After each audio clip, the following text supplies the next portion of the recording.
One would think that given Disney's downfall as of late, that the company would be looking to perhaps get away from divisive content, perhaps move its narratives into something that the majority of fans would enjoy, do everything in their power to return to the kind of storytelling and spectacle that we all loved and enjoyed for decades from the company. But instead, it looks like they're going after leakers online. Not the sort of strategy one would expect from a company facing the sorts of challenges that Disney does.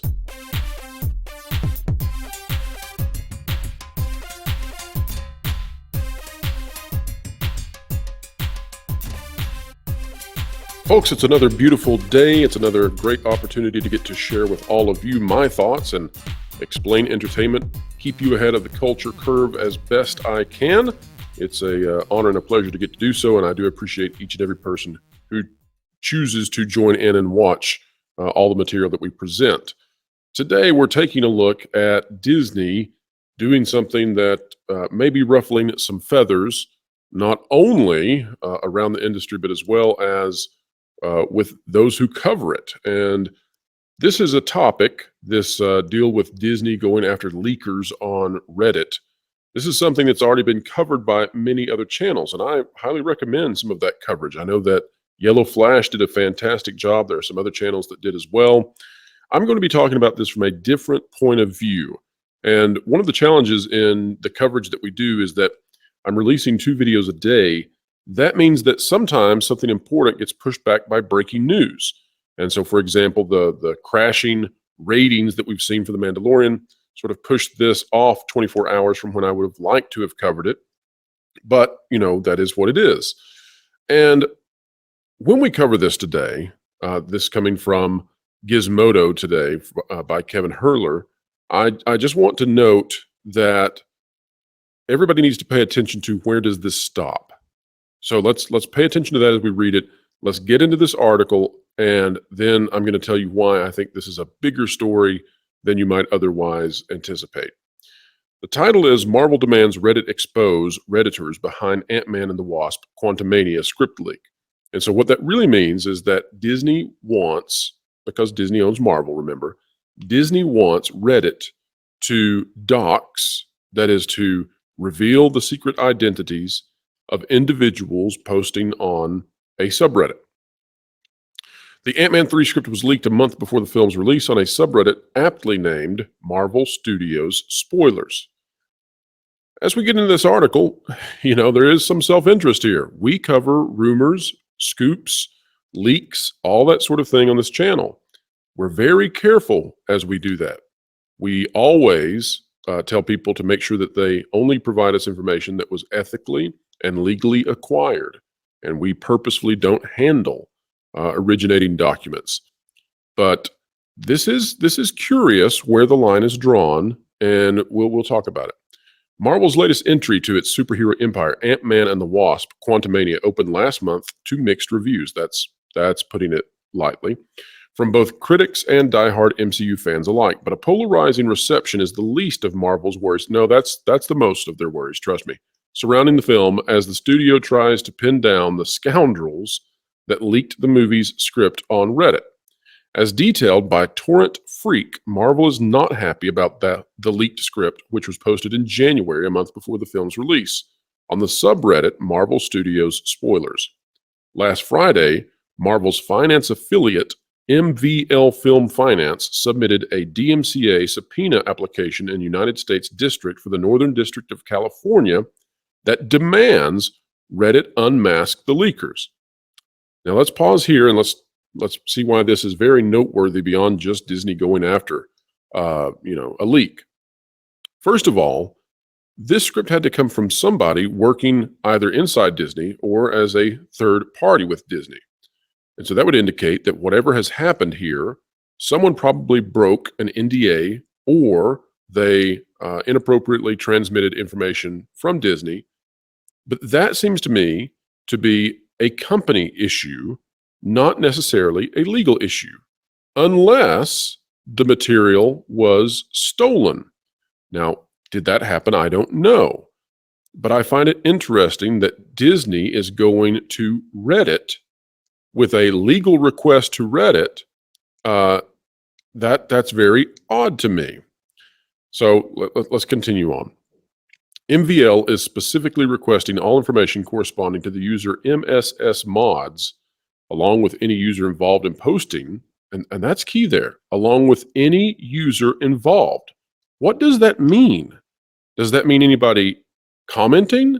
Does that mean any moderator who may have come through and edited it?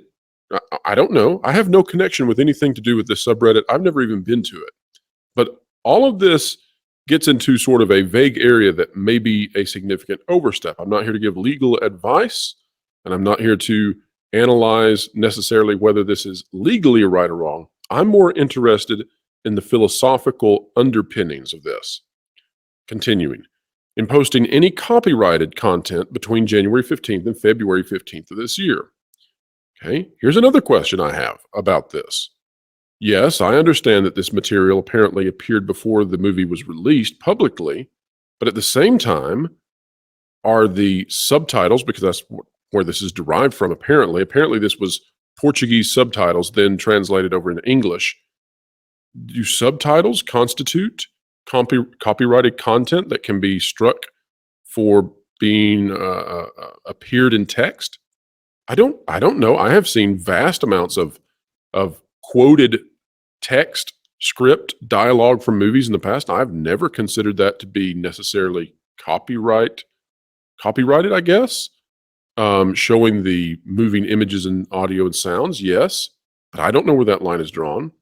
In the application, MVL points out that Marvel's parent company Disney filed a copyright takedown of the leak on January 21st, shortly after it was posted to the subreddit. The script in question is actually a 63-page long transcript of dialogue from the movie, not the movie's actual script. Again, this gets into difficulty in figuring out exactly how this works, right?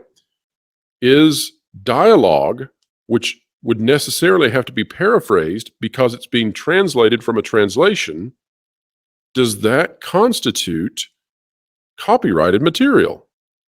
I don't know. Can you give a full-blown synopsis of a film before it's released or after it's released and be copyright struck or have legal action taken against you? I don't know. And I certainly think that it's, very blurry whether or not Disney should be trying to gather the personal identities of people online who may have commented or shared that, but they may not be the originating sources of that. All of this is just tricky. Let me give you an example of why I find it tricky. Let's say that I come across a source that says that Luke Skywalker will appear in a future episode of The Mandalorian. I'm not saying that's going to happen. But let's say in a hypothetical situation that occurs, and let's say that I then go online and I do that on a YouTube video. Can Disney then, if that's true, can they come after me because I've made some part of their script available? Because again, this doesn't appear to me that the script itself was leaked. It doesn't appear to me that the actual even subtitles were leaked because it's a translation of a translation. It's very fuzzy. MSS Mods published detailed dialogue exchanges from the film in a post titled Ant-Man and the Wasp Quantumania Detailed Dialogue. The thread currently states that the original poster was the one who deleted it, but an archive of the thread reveals that the script was uploaded to Google Docs due to the sheer size of the document, since the subreddit has a 40,000 character limit. As of writing this article, MSS Mods hasn't posted since March 10th, the day the application was filed by MVL. Reddit's response is the following. Reddit is committed to protecting our users' privacy. We have rigorous processes in place to assess legal requests and object when appropriate, a Reddit spokesperson told Gizmodo in an email. The spokesperson also pointed Gizmodo to Reddit's guidelines for non-government legal requests and law enforcement. Speaking of Google Docs, and this gets even more impressive that Disney is going in this direction, MVL also filed a subpoena application for Google since the leaked script was posted to one of the company's platforms. Wow. Who knows even if this person who ever started this how did they acquire it? If they acquired it, are they allowed to host translated subtitles on their Google Docs? I can't imagine. I mean, maybe I'm wrong, but I struggle to see how paraphrased subtitles can get you in trouble being hosted on Google. That just is amazing to me. As Torrent Freak points out, this is a wrinkle in MVL's case against Reddit, since the offending content wasn't actually posted to Reddit. A link to it was posted on Reddit.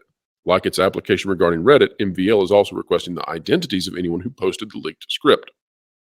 Again, all of this is very strange to me, and I bring this up because not only is it strange to me, the legal underpinning of this and the force with which Disney is bringing against these Redditors, but this is really, and I realize that Disney's multifaceted and a big company, but this is really a bad time for Disney to be going after leakers, in my humble opinion, simply because the company is under fire in ways that, I can't keep up.